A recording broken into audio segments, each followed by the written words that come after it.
போன்ற வன்முறை சம்பவங்கள்லாம் நடக்கிற தமிழ்நாட்டில் வந்து நீங்க கூட்டணி கட்சி வந்து ஒன்றும் சொல்ல மாட்டீங்க. நான் இப்ப சொன்ன தகவல் என்னன்னா, தமிழ்நாட்டிலேயே ஆங்காங்கே சில சம்பவங்கள் நடந்துட்டு இருக்கு.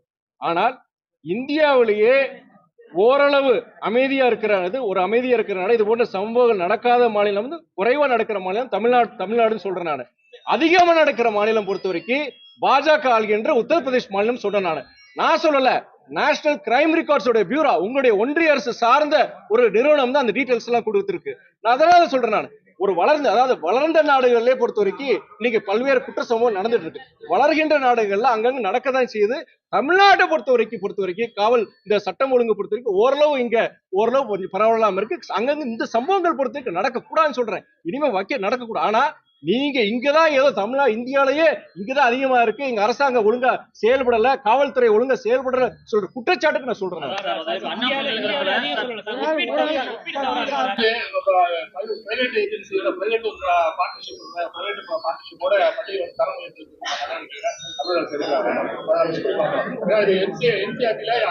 தேசிய கல்விக் கொள்கையில அது ஒரு அங்கமா இருக்கு. தமிழக அரசு நம்ம வந்து தேசிய கல்வி இது வந்து எப்படி நம்ம பார்க்கணும்? அதாவது பத்திரிகை நண்பர் வந்து நீங்க கேட்கிற கேள்வி வந்து தனியார் பள்ளிகள் வந்து அரசாங்க பள்ளியை தத்தெடுக்கிறது அதை சொல்றீங்களா நீங்க? ஓகே, நான் பதில் சொல்றேன். நான் எங்களுடைய கூட்டணி இயக்க தோழர் ஒருத்தருமே இதை பத்தி சொல்லியிருக்கிறாரு. இத அவர் அந்த நிகழ்ச்சியில பொறுத்த வரைக்கும் பள்ளிக்கல்வித்துறை அமைச்சர் சகோதரர் அன்பில் மகேஷ் பொய்யாமல் என்ன சொல்லியிருக்கிறாருன்னா, அதாவது கிட்டத்தட்ட அந்த 500 அரசு பள்ளிகளை பொறுத்த வரைக்கும் தனியார் பள்ளிகள் தத்தெடுக்குங்கிற என்ன முறையில சொல்லியிருக்கிறாருன்னா, அதுல வந்து அந்த பள்ளிகளுடைய கட்டமைப்பு, அதுக்குண்டான பொருட்செலவு, இது போன்ற விஷயங்கள்ல வந்து அந்த தனியார் பள்ளிகள் எடுத்துக்கும். அதே நேரத்துல அந்த ஃபீஸ் ஸ்ட்ரக்சர்லயோ எதுலயுமே எந்த மாற்றமும் கிடையாது. அந்த 500 அரசு பள்ளி தொடர்ந்து அரசு பள்ளியில் எந்த மாதிரி விதிமுறைகள் படி செயல்படணுமோ அது மாதிரிதான் செயல்படும்.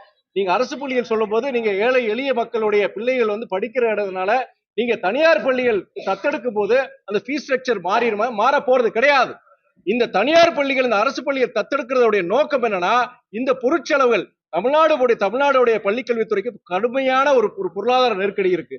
உங்களுக்கே தெரியும், அந்த சமக்ர சிக்ஷன் அபியான் படி இந்தியாவிலேயே சிறந்து செயல்படுற மாநிலம் வந்து நம்முடைய தமிழ்நாடு தான். அது ஒன்றிய அரசு அதை ஒத்துக்கிட்டு இருக்காங்க.